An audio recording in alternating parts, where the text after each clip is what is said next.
Bonsoir, mesdames, mesdemoiselles et messieurs, fidèles téléspectateurs des canaux Congo Télévision. Nous nous retrouvons pour ce nouveau numéro de votre émission Au cœur de la question.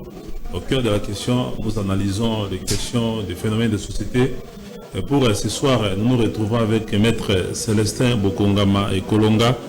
Il est constitutionnaliste. Avec lui, nous allons débattre d'une question d'actualité qui fait couler d'encre de salive. Il s'agit de la problématique de la dissolution de l'Assemblée nationale ou de la destitution du chef de l'État, où s'en est son accusation qui a été soulevée juste après l'intervention du chef de l'État devant la diaspora à Londres et aussi avec la réaction de la présidente de l'Assemblée nationale, Jeanine Mabunda Lioko. Maître Célestin Bokongama, vous êtes constitutionnaliste. Bonsoir et bienvenue sur ce plateau de Au cœur de la question. Merci, bonsoir messieurs les journalistes. Bon, vous êtes carrément à portée disparue, Maître Célestin Bokongama. Qu'est-ce qui s'est passé que vous ayez comme ça déserté le média et surtout Canal Congo Télévision? D'abord, merci pour la question et l'opportunité que vous m'accordez afin de reprendre encore la télé, parce que ça fait longtemps que j'avais disparu et je me suis résolu d'interrompre mon silence pour reprendre les médias, mais c'était seulement pour des raisons stratégiques. Et pour le moment, je pense que par rapport à tout ce qui s'est dit, il faut quand même apporter ma petite contribution dans la compréhension de toutes les notions qui alimentent aujourd'hui l'actualité de notre pays. Voilà, vous avez rompu votre silence pour intervenir dans ce débat-là sur la dissolution de l'Assemblée nationale que le chef de l'État a brandi comme état pour une menace et qu'en répliquant, la présidente de l'Assemblée nationale dit que si vous dissolvez, nous, on va vous mettre en accusation, vous destituer. Dites-nous un peu, on va commencer d'abord par la dissolution de l'Assemblée nationale qui est prévue par l'article 148 de la Constitution. Peut-on légalement et dans quelles conditions dissoudre l'Assemblée nationale? Maître Célestin Bokongama, constitutionnaliste. Merci beaucoup pour la question, mais avant que je puisse apporter un éclairage juridique sur la question que vous soulevez, permettez-moi de remonter un peu ma curiosité jusqu'au déluge. Vous savez qu'en son temps, nous avions connu des problèmes dans la gestion de la chose publique. L'ubiquité des problèmes nécessite également une certaine efficacité dans la résolution de ceci. Parce que c'est vrai que les problèmes se posent, mais il faut aussi apporter des solutions, alors des solutions efficaces. En son temps, je pense qu'il s'était posé un problème de compréhension sur deux notions, sous la Deuxième République. C'était par rapport à la conférence nationale et la conférence constitutionnelle. Vous savez, le chef de l'État, le maréchal Mobutu en son temps, était aussi buté à un problème de compréhension. Mais qu'est-ce qu'il avait fait? Il avait fait appel à certains spécialistes en la matière. Et c'était le professeur Kiteteke Kumba Omombo. Et c'est lui qui, en son temps, s'était donné la peine d'éclairer la notion de la conférence constitutionnelle et celle de la conférence nationale souveraine. Et le maréchal Mobutu était convaincu que c'est plus les intellectuels qui gardent encore la facilité de faire comprendre à la population ce qui se passe réellement dans la gestion de la chose publique. Mais pour le moment, c'est vrai que le chef de l'État se trouve être entouré d'un certain nombre de personnes qui sont imbus d'une certaine formation. Pour chaque fois, lorsqu'il veut prendre une position, en amont, on lui aide par des conseils, même si, in fine, c'est lui qui est le décideur. Bon, par rapport à la question... Vous entendez parler, vous estimez que le chef de l'État, par exemple, en brandissant la menace de la dissolution, pour réorganiser les élections législatives et peut-être dans l'espoir d'avoir sa propre majorité et appliquer sa politique, il avait été mal conseillé de pouvoir sortir, brandir l'article 148 de la Constitution qui évoque la dissolution de l'Assemblée nationale. Je ne serais pas tenté de vous dire par oui, parce que je ne suis pas rentré dans le ciel de Dieu pour comprendre si c'est tel ange qui a prodigué tel conseil au chef de l'État. Mais ce qui est vrai, c'est que le président de la République, agissant de la sorte, c'est qu'il a été conseillé quelque part. Mal ou bien conseillé, ça c'est une autre question. Mais il avait soulevé quel problème? Il s'agissait d'une menace de dissolution du Parlement dans sa chambre basse. Pourquoi? Parce que probablement il estimerait qu'il existait quelques petits problèmes qui peuvent déboucher sur une crise persistante qui l'empêchait de faire avancer son programme. Il existait une espèce d'une crise latente et qui empêchait, qui s'érigeait comme étant un impedimenta à la réalisation de son action gouvernementale. Et que la solution pour le chef de l'État était de dissoudre l'Assemblée nationale. Alors la question qu'il faille se poser est celle de savoir, est-ce que à l'heure actuelle, le chef de l'État peut-il dissoudre l'Assemblée nationale? Oui, je voudrais vous rappeler d'abord l'article 148 de la Constitution. Qu'est-ce que cet article-là prévoit? Dans quelles conditions doit-on en tout cas dissoudre l'Assemblée nationale? D'abord, cet article 148 pose quelques conditions de forme et de fond. En ce qui concerne les conditions de forme, il doit y avoir d'abord une crise persistante entre le gouvernement stricto sensu et l'Assemblée nationale. Ça, c'est de un. De deux, il faut que le chef de l'État puisse consulter simultanément le Premier ministre et les deux présidents des chambres du Parlement. Ok? Alors, s'il arrivait que le président de la République, au regard des éléments lui communiqués, seront finalement contre, bien entendu après sa saisine par le Premier ministre, parce que la crise en question concerne le chef du gouvernement, stricto sensu, qui est le Premier ministre, et l'Assemblée nationale. Or, dans les cas sous examen, parce que le Premier ministre et les deux chambres du Parlement sont de la famille politique autre que celle du chef de l'État, il serait peut-être, pour ne pas dire impossible, mais difficile. D'où la question, la question qui se pose, que je me pose aussi, que beaucoup de gens se posent, une Assemblée nationale majoritairement FCC, peut-elle entrer en conflit avec un gouvernement dirigé par un Premier ministre FCC, dont la famille politique domine cet exercice national? Mais non, c'est difficile parce que l'arme de dissolution pour le chef de l'État, c'est une arme d'arbitrage de conflit des institutions. Ok? Mais si il n'y a pas de protagoniste par rapport à ce conflit-là, comment le chef de l'État de lui-même peut créer une crise qui justifierait le recours à cette arme fatale qu'est la dissolution? C'est difficile.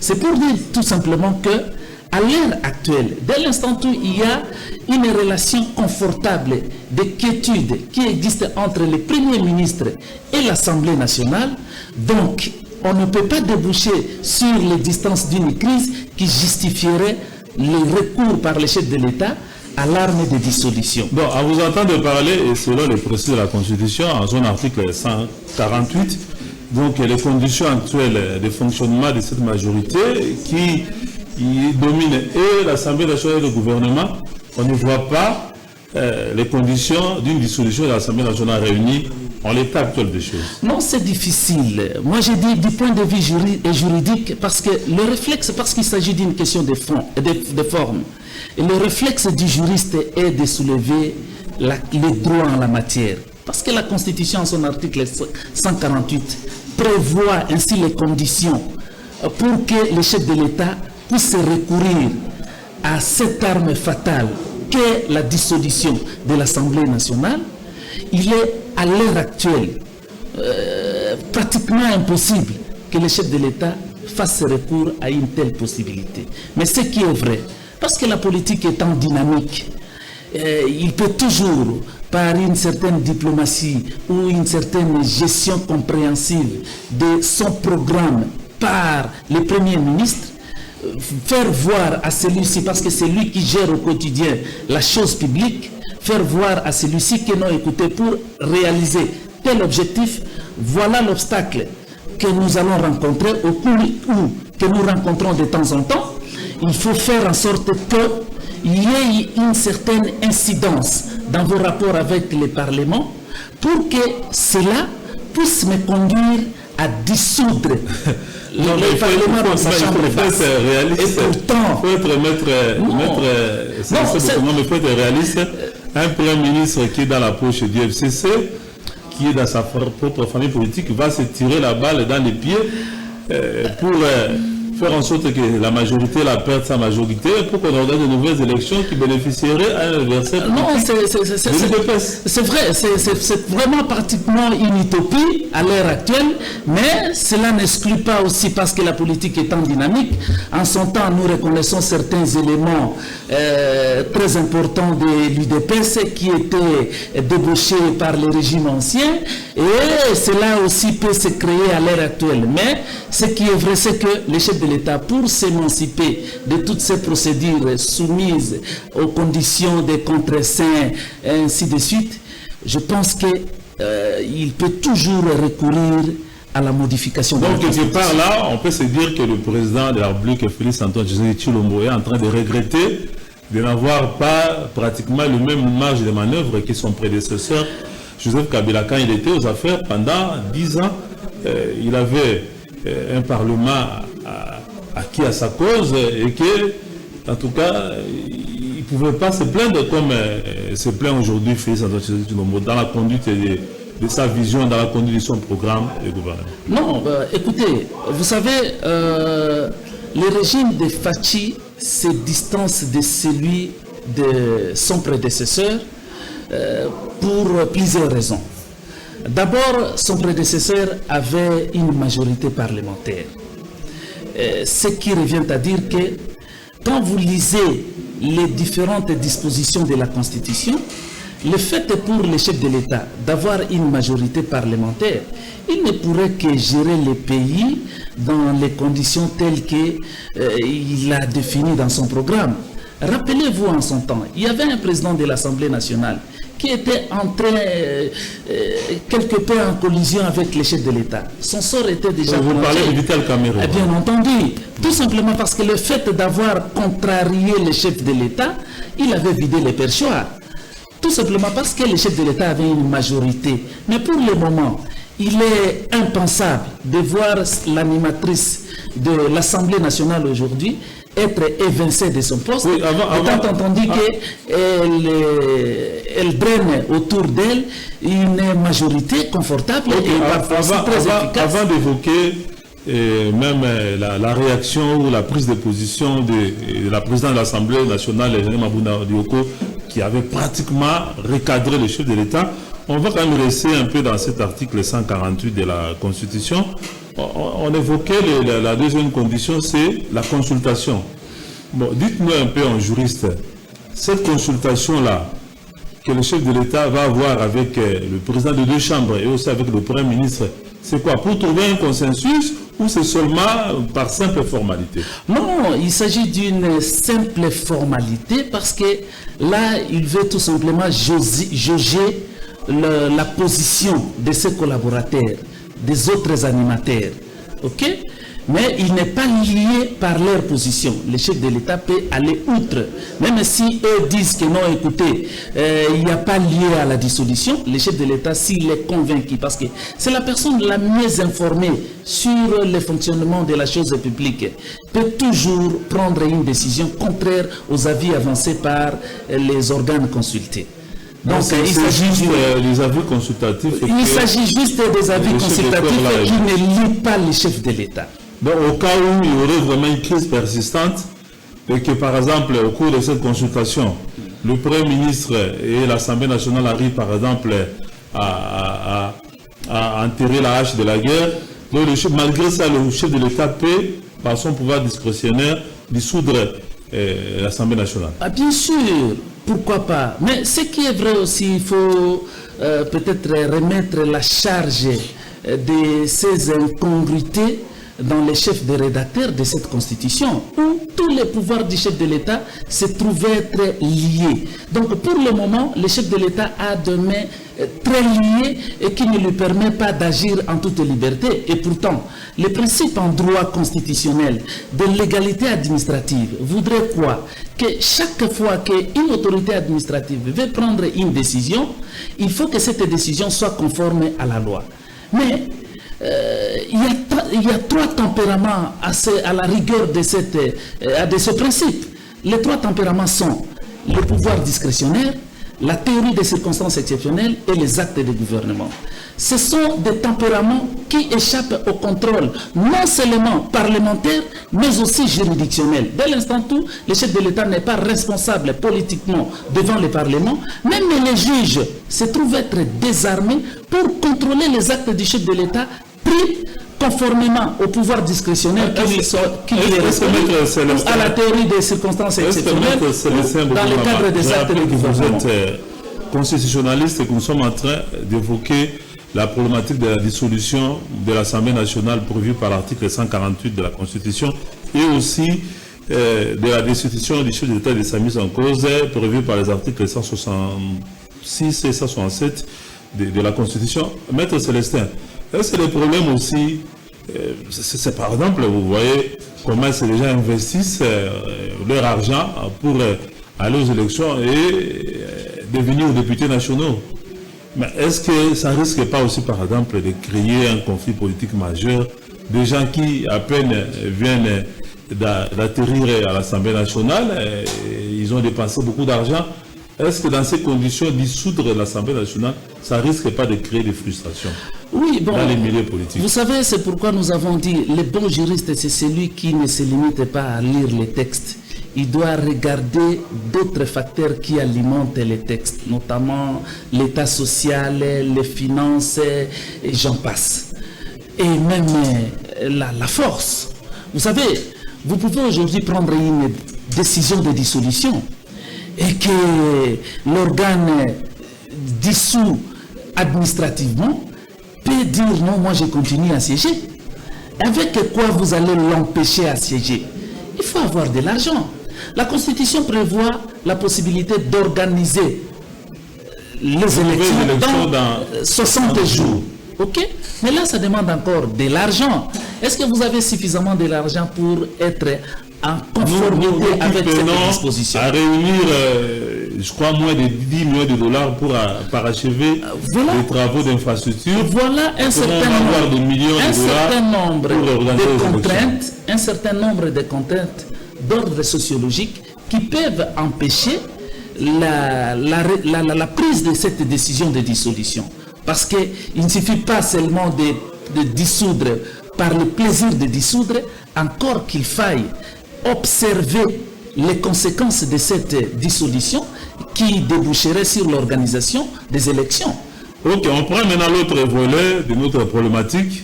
Le chef de l'État, quand il avait brandi cette menace de dissolution, il y avait du répondant par la bouche de la présidente de l'Assemblée nationale, Jeanne Mabunda Lioko, estampillé FCC. Elle a dit qu'il ne fallait pas que le chef de l'État puisse en tout cas jeter en pâture certains articles de la Constitution. Et il lui a rappelé, par exemple, aussi les articles 165, 167, qui prévoient les infractions de haute trahison et même la procédure de mise en accusation du chef de l'État en cas où, par exemple, il violait la Constitution. Donc, en l'état actuel des choses, on dissoudrait l'Assemblée nationale sans que les conditions soient réunies pour Jeanne Mabunda se serait de la haute trahison, donc une violation intentionnelle de la Constitution, et que les chefs de l'État risqueraient en tout cas d'être mis en accusation et d'être destitués. Je ne sais pas la réaction des Jeanne Mabunda, comment est-ce que vous avez trouvé, et parlez-nous aussi de la procédure de destitution ou de mise en accusation des chefs de l'État qui est prévue par la Constitution. Merci beaucoup pour cette question. Moi, je pense que dans le contrôle de l'action gouvernante, lorsque le chef de l'État prend une position, je pense que le Parlement ne peut pas l'apprécier. Peut-être en débattre politiquement, mais lorsque cette position est sanctionnée par un acte, cet acte ne peut faire l'objet d'un débat au niveau du Parlement. Ça, c'est de un. De deux, même dans le cadre de la collaboration, il est vraiment indécent que l'on puisse se livrer à ce jeu de leçons. On ne peut quand même pas donner des leçons au chef de l'État. Ça relève de l'éthique politique et de tact politique. Même si le chef de l'État commettrait quelques faiblesses dans la prise de ses décisions. Je vous rappelle les actes de nomination des animateurs de certaines entreprises qui aujourd'hui sont en souffrance. Okay? Tout simplement parce qu'on estimerait qu'ils n'ont pas été conformes à la Constitution. Mais de tels actes ne peuvent pas faire l'objet des débats au niveau du Parlement. Les soumettre au débat, ça c'est manquer du tact et violer même la Constitution parce qu'il est dit clairement que les actes du chef de l'État sont insusceptibles de débat au niveau du Parlement. Mais la mise en accusation... La prise de position de Londres, là, ce n'était pas des actes, ça c'est juste une prise de position du chef de l'État. Oui, je relève cela dans le cadre de la collaboration, de l'éthique. Il est quand même pas normal lorsque le chef de l'État, même s'il avait pris une position, fût-elle en dehors de notre pays, même que ce soit dans notre pays, cette position ne peut quand même pas être contrariée officiellement par un officiel comme le président de l'Assemblée nationale. Est-ce qu'on peut dire que la speaker de l'Assemblée nationale avait été instrumentalisée par certaines officines politiques? Jusqu'à la preuve du contraire, je pense que c'est une intellectuelle rompue. Je pense qu'elle a agi en âme et conscience, mais il faut savoir aussi quelque part que les erreurs sont humaines. Elle ne relève pas de la couche de Jupiter pour ne pas être inclinée aux faiblesses. Mais à ce que je sache, je ne me souviens pas qu'elle ait fait amende honorable, par exemple. Dire que je m'étais trompé, tout ça. Bon, vous savez, c'est pas donné aussi à tout le monde de savoir s'humilier lorsqu'on commet une erreur et qu'on reconnaît cette erreur et on présente les excuses. C'est pas donné à tout le monde. Mais ce qui est vrai, c'est que à supposer que le chef de l'État ait violé intentionnellement la Constitution en dissolvant l'Assemblée nationale. Mais vous savez que la mise en accusation sur le plan de procédure demande à ce qu'il y ait deux chambres du Parlement réunies. C'est-à-dire il faut que le Sénat et l'Assemblée nationale se retrouvent en congrès conformément à leur règlement intérieur et que l'on déclenche la procédure de mise en accusation. Mais dès l'instant où en amont, cette assemblée a été dissoute, comment concevoir la mise en accusation pendant que le Congrès est amputé d'un organe aussi important que l'Assemblée nationale dissoute? Ce qui revient à dire que c'est une utopie de concevoir une mise en accusation après que l'Assemblée ait été dissoute. Par conséquent, dire qu'on peut mettre en accusation le chef de l'État pour avoir violé intentionnellement la Constitution en dissolvant l'Assemblée nationale sur base des éléments qui ne se justifient pas, par exemple par l'absence d'une crise persistante, pousserait les congrès à saisir la Cour constitutionnelle pour que le chef de l'État réponde de cet acte. Je pense que c'est développer une analyse biaisée qui ne cadre pas avec la constitution de notre pays. Est-ce que la présidente de l'Assemblée nationale sera boiteux? Est-ce que la présidente de l'Assemblée nationale n'était-elle pas en train, par exemple, d'attirer l'attention du chef de l'État que les conditions pour une dissolution ne seront pas réunies en l'état actuel des choses, et au cas où vous dissolverez l'Assemblée nationale, vous le ferez en violation de la Constitution, et que cela, ce serait de la haute trahison. Non, dans ces conditions, voilà, on va enclencher la procédure de destitution. Non, écoutez, en matière de la chose publique, les pouvoirs doivent collaborer. Et en collaborant, on n'a pas besoin de monter sur les créneaux avec un micro et donner des conseils à une autre institution. Il y a des canaux appropriés où ils peuvent se rencontrer et échanger sur une question qui intéresse la nation. Mais pas... Ça, c'est du sensationnalisme. Mais est-ce on que n'a pas besoin... Est-ce que le problème, c'est pas aussi l'ambiance dans laquelle, par exemple, les deux coalisés sont en train de collaborer au sein des institutions? Bon, c'est tout à fait normal. C'est une expérience nouvelle dans notre pays, où le président de la République n'a pas une majorité et que, pour l'instant, il veut atteindre un objectif dans son programme, mais il se trouve être buté à un certain nombre de contraintes et qu'il faut faire tout par un esprit managérial de régler certains problèmes. Parce que vous savez, actuellement, le chef de l'État a un certain nombre de contraintes juridiques pour atteindre son objectif, non seulement juridique, mais aussi politique. Vous savez qu'actuellement, on sent comme si le chef de l'État souffre d'une certaine impuissance dans son action, tout simplement parce que il y a un problème de force quand il prend une décision. Une décision prise politiquement doit être exécutée politiquement, c'est-à-dire en recourant à la force. Mais il y a un problème. C'est pourquoi la panacée serait pour le chef de l'État de modifier la Constitution, si pas par voie parlementaire, mais en recourant au référendum. Là, il sera émancipé d'un certain nombre de contraintes posées déjà. Avant d'arriver là à la panacée, aux solutions, pour que le chef de l'État puisse en sortir, on va prendre aussi la prise de position de Kika Abin Kariboui, que nous avons suivi sur Top Congo, qui estimait par exemple que les deux ordonnances du chef de l'État que vous avez évoquées, notamment les mandataires à la GECAMINE et à la SNCC, c'était déjà une violation intentionnelle de la Constitution parce que ces deux actes étaient pris sans que la procédure prévue par la Constitution ne soit respectée. Par exemple, ces deux ordonnances n'étaient pas en fait statuées au niveau du Conseil des ministres et que le Premier ministre, Tonio Tshibala, étant démissionnaire, donc expédié les affaires courantes, ne pouvait pas apposer ce contre-saint. Non, écoutez, vous savez, quand vous parlez de la haute trahison, qui est une infraction, ok, il s'agit plutôt d'une infraction qui propulse le chef de l'État ou le Premier ministre devant le juge pénal. Et pour que cette infraction soit établie, il faut la réunion de deux éléments fondamentaux qui sont l'élément moral et l'élément matériel. C'est vrai que vous pouvez prouver devant la justice que le chef de l'État avait pris matériellement tel acte pour justifier effectivement l'existence de l'élément matériel. Mais l'existence de l'élément moral peut faire défaut.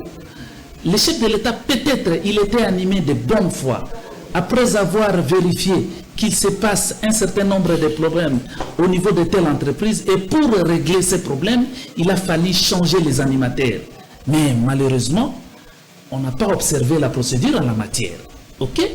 Et ces actes de chef de l'État, certes, s'ils sont irréguliers, encore qu'il faille démontrer cela devant le juge, pourtant, on l'article 64 de la Constitution, le président de la République prête serment, notamment d'observer et de défendre la Constitution et les lois de la République. Oui, je veux bien, mais vous savez qu'on n'observe pas tout aveuglément. Je vous donne un exemple. Son prédécesseur, la Constitution lui demandait d'organiser les élections en 2016. Mais nous sommes allés au-delà de 2016. Est-ce que pour autant qu'il doit répondre de cet acte parce qu'il a violé la Constitution? Non, il y a eu d'autres contraintes. Il doit répéter non, ce n'est pas ça. C'est-à-dire, nous sommes... Vous savez, le juriste ne doit pas se limiter seulement à lire les textes. Il doit lire les éléments ou les facteurs qui alimentent les textes. Il y a des contraintes sociologiques qui peuvent rendre l'application d'un texte désuète. Oui, Maître Célestin, on est pratiquement en train d'arriver vers la fin de notre entretien. Oui. Vous disiez tantôt que le chef de l'État avait la possibilité, pour pouvoir quand même se délier les mains, qu'est-ce qu'il devrait faire selon vous, pour qu'il puisse quand même avoir une large marge de manœuvre, n'ayant pas une Assemblée nationale, majorité parlementaire, tout ça, et même dans le gouvernement, il ne fait pas le poids. Qu'est-ce qu'il doit faire? D'abord, au-delà d'une collaboration sincère avec d'autres animateurs des institutions, parce qu'ils doivent collaborer, Je pense que le chef de l'État, pour réaliser son objectif défini dans son programme d'action, il doit accroître la puissance de sa politique. En quoi faisant? En essayant de se doter d'une armée très forte et sur le plan juridique, en faisant en sorte qu'il soit émancipé des contraintes juridiques posées au niveau de la Constitution par la révision de celle-ci, si pas par voie parlementaire. Par voie parlementaire, ce sera un peu difficile parce qu'il n'a pas la majorité, mais plutôt par voie référendaire. Il fera œuvre utile en recourant à cette possibilité pour voir son action réussite. Faire autrement, c'est les cantonner dans l'impuissance, même si il a des vœux très intéressants pour le développement, le décollage de notre pays. Ces vœux ne seront que pieux. Voilà, merci beaucoup, Maître Célestin Bogongama. Et Kolonga, je rappelle que vous êtes constitutionnaliste. Avec vous, nous avions abordé la problématique de la dissolution de la Constitution et de la mise en accusation des institutions de l'État telles que prévues par la Constitution de la République.